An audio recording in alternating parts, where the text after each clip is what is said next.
Recently, Datto surveyed its managed service providers about ransomware, which is really an incredible growing threat to small businesses out there, and actually businesses of any size.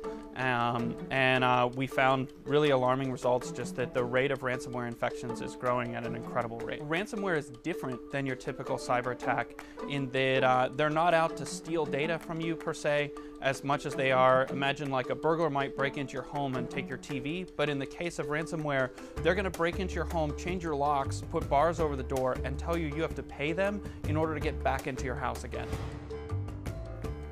The big challenge with ransomware is that it's truly an asymmetric threat, in that traditionally when people think about hackers, they imagine some teenager behind a keyboard or maybe a disgruntled former employee, but instead ransomware is really run like a business, and the people that are perpetrating these ransomware attacks operate in a coordinated organizational method and really operate like they're trying to generate revenue from running these attacks.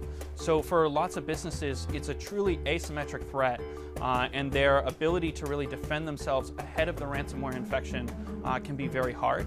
And that's where Datto comes in that our products and solutions really serve as kind of that last safety net, in that we keep a backup of all of that information, so we're able to restore those businesses to prior to when they were infected with ransomware very rapidly. I think probably a lot of the scariest ransomware attacks that we end up getting involved in are the ones where the IT infrastructure is actually responsible for, keeping people alive. So you look at like hospitals and medical institutions, as well as like utilities, police departments, things like that. Really, nobody is invulnerable to these kinds of infection, and it really takes preventative measure to be able to actually restore and come back from it. So I think the single biggest impacting point for me as an entrepreneur and growing the company is probably when I had an opportunity to sell the business for $100 million, and I said no. That was a really unique event, in that I ended up speaking with sort of a major security company, and they said, actually, we'd be really interested in buying your business. And they were kind of confused by the idea that, they would have employees in Norwalk, Connecticut, which is not anywhere that's incredibly notable. And so I was concerned, because it sounded like the outcome for my team would be that they'd likely lose their job. And for me, at the time, I owned 100% of the business, but I just didn't want to see that outcome for the team, and honestly, I wasn't ready to give up what I had built. And so rarely is it tested sort of when you say, hey, I really love coming to work. Like, rarely is that tested with a 9-digit number.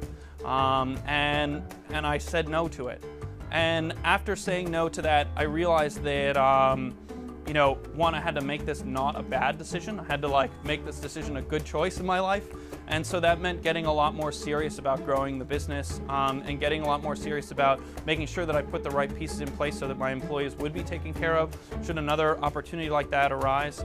And that's when I became more open to taking outside funding and really building out a board and doing all the things necessary as sort of a business moves from startup to sort of an actual real established company.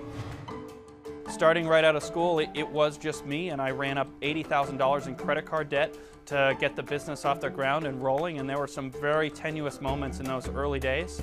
But luckily we were able to sort of find that product market fit and take off from there. My advice to other entrepreneurs is to just go for it, and that stop spending the time talking about your idea or worrying about your idea, but take the steps necessary to try to make it happen, and you have very little to lose.